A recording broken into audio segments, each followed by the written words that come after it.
The Thanksgiving Takeover. A widow's stand for freedom ***. Dorothy Dot Reynolds, 72, had never asked for much. Raised in a small Ohio mill town during the tail end of the Depression, she learned early that a nickel saved was a nickel earned. She married Hank at 19, raised 3 kids on a factory foreman's salary, and buried him 2 winters ago after a sudden heart attack in the garage he loved. Hank's last words, whispered while she held his grease-stained hand, were simple. Live a little. Promise me. She kept that promise the only way she knew how. With every overtime shift, every skipped vacation, every coupon clipped and coffee can stashed under the kitchen sink. 47 years of pennies added up to $187,000. Enough, the realtor said, for a 3-bedroom lakeside cabin on Buckeye Lake, 20 minutes outside Columbus. No mortgage. Cash on the barrelhead. The closing was November 1st. Dot signed the papers with a trembling hand, then drove straight to the property in her silver 2009 Corolla. The cabin smelled of cedar and possibility. She unpacked 1 suitcase, 1 box of Hank's old flannel shirts, and a single rocking chair she'd refinished herself. That first night, she sat on the dock with a mug of Lipton, watching the moon ripple across the water. For the first time since 1976, nobody needed her for anything. Thanksgiving was 3 weeks away. Dot's plan? A turkey breast for one. It's a Wonderful Life on the 32-inch TV she'd splurged on at Walmart. And maybe a pie from the Amish bakery in Millersport. She even bought a tiny tabletop tree with fiber-optic lights. Her first Christmas decoration in a decade that wasn't plastic and borrowed from the grandkids. Then her phone buzzed. Incoming call, Jamie son. She smiled. Jamie lived in Cincinnati with his wife, Kendra, and their 2 boys. He'd been distant since the funeral, busy with work, Kendra's family little league. That figured he was checking in. Hey, sweetheart. Mom, listen. Kendra's whole family is doing Thanksgiving with us this year. Her cousin's getting divorced, her aunt's hip replacement got rescheduled. Long story. Anyway, your place is perfect. Lake views, extra bedrooms, no hotel costs. We're rolling in next Wednesday. Probably 15, maybe 20 people. Kendra's handling the turkey. You just need sides and beds. Dot's stomach dropped like a stone in the lake. Jamie, I gotta run, Mom. Boys have practice. See you in a week. He hung up. She stood in the kitchen, phone still at her ear, staring at the empty fridge. 1 shelf held a stick of butter, half a loaf of Wonder Bread, and a single Honeycrisp apple.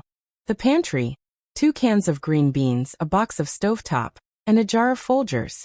That was it. Her entire Thanksgiving arsenal. Wednesday, November 20th, 4:17 p.m. The first SUV crunched up the gravel drive like a tank. Then another. Then a minivan with a Thule box on top. Doors flew open. Kids spilled out screaming. Kendra's brother, Todd, 6'4", real estate flipper, always in Patagonia vests, strode up the porch like he owned it. Dot. This place is sick. Kendra said it was cute, but damn, Airbnb vibes. He clapped her on the back hard enough to rattle her teeth. We brought the bird. 30-pounder. You got a roaster big enough? Behind him, Kendra's mom, Lorraine, was already cataloging the kitchen. No stand mixer? No problem. I'll run to Target. You're on apps, right? Deviled eggs, cranberry relish, 7-layer salad. I don't have. Write it down, Dot. We'll Venmo you later. Lorraine was already scrolling her phone. By 6 p.m., the cabin was a war zone. Master bedroom * Kendra and Jamie claimed it for the baby monitor. Guest room * Todd's family of 5, plus Kendra's divorced cousin, Shayla, and her emotional support doodle. Living room * air mattresses, pack and plays, a 70-inch TV someone borrowed from Todd's garage. Kitchen * coolers of craft beer, prime ribeyes for Friday steaks, and cases of LaCroix blocking the fridge. Dot's rocking chair? Buried under duffels. Her tabletop tree? Knocked over by a 7-year-old doing cartwheels. Dinner that night was just snacks. Translation. Dot's emergency Triscuits, a sleeve of Ritz, and the last of her cheddar. The kids ate the Honeycrisp apple down to the core and asked for ice cream. Thanksgiving Eve, 11:43 p.m. Dot sat on the dock in her coat, breath fogging. The house behind her glowed like a cruise ship. Laughter, music, the thunk of a keg being tapped. She opened her banking app.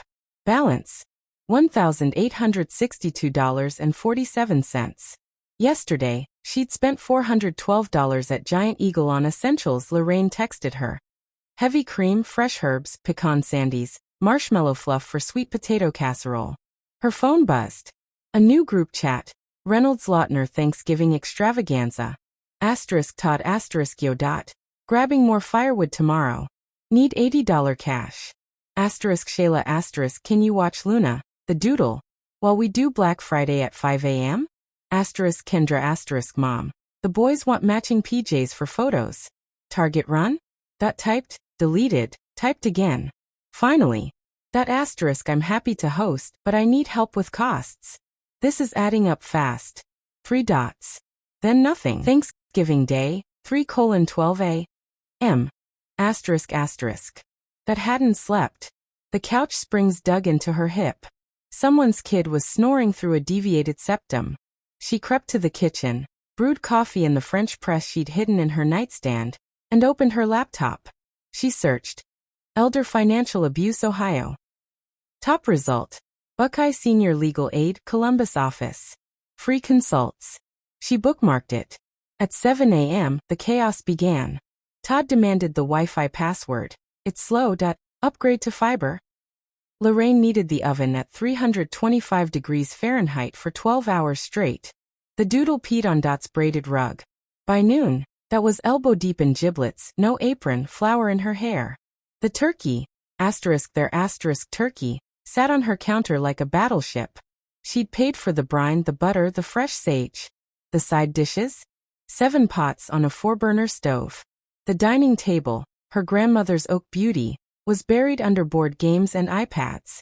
At 2 p.m., the doorbell rang. A delivery driver with a pallet. 12 cases of IPA, 6 bottles of Tito's, 3 handles of Fireball. Bill, for $128. Signed, Dorothy Reynolds. She hadn't ordered it. 4:07 p.m., the breaking point. Dinner was served. 22 people crammed around a table meant for 8. Paper plates because they'd run out of real ones. That got the folding chair with the wobbly leg. Todd raised a glass. To Dot, best mother-in-law in Ohio. Feeding an army on a dime. Laughter. Someone filmed it for TikTok. Dot stood. Her voice cracked, then steadied. I need to say something. Silence fell like a guillotine. This cabin cost me everything I saved in 47 years. I bought it to live, not to run a resort. In 4 days, you've spent $1,100 of my money. You've taken my bed, my chair, my peace. I love you, but love isn't a blank check. Kendra rolled her eyes. Mom, it's Thanksgiving. Exactly, said. And I'm thankful for boundaries. She pulled a folder from under the table, printed that morning at the library. Commercial lodging agreement, Buckeye Lake Cabin. $120 per night per bedroom, prorated. $18/person/day for meals. $50 cleaning fee. Total due for 5 nights, 22 guests. $11 for 40. Payment due by 9 a.m. tomorrow or vacate. Jamie laughed nervously. You're joking. I'm not. I spoke to a lawyer. This is private property. Your tenants at will. Refuse to pay or leave, and the Licking County Sheriff enforces trespassing. Lorraine gasped. You'd call the cops on family? On trespassers? Yes. Black Friday, 6:00 a.m. The mass exodus began at dawn. SUVs loaded like the Jode family in reverse. Kendra sobbed theatrically. Todd muttered about cutting her out of the will. Jamie wouldn't meet her eyes. Dot stood on the porch in Hank's old flannel, coffee in hand. The last car pulled away. Gravel dust settled. The lake was glass. She walked inside. The house smelled of turkey grease and dog. She opened every window, turned on Patsy Cline, and started scrubbing. By noon the cabin gleamed. She hung her rocking chair by the window, set the tabletop tree upright, and baked a single pumpkin pie, just for her. 1 year later, Thanksgiving 2026. Dot's dining table seats 10 now. The guests? Martha from next door, Widow Master Pie Crust. Luis, the Colombian vet from the VFW. 3 widows from the senior center. 1 rescue mutt named Luna. The original Luna's owners surrendered her after the fiasco. The menu. Turkey breast, box stovetop, unapologetically. Canned cranberry, and store-bought pie. Everyone brings a dish. Everyone chips in $10 for groceries. Everyone leaves by 8 p.m. Dot's bank balance? $1,944.12.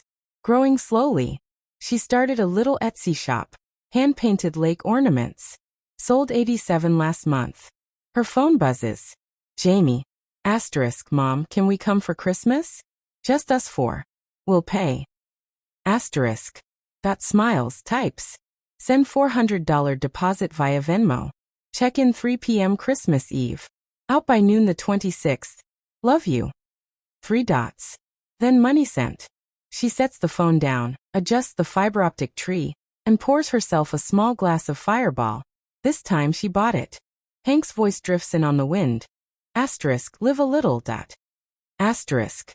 She raises the glass to the lake. I am Hank. I finally am.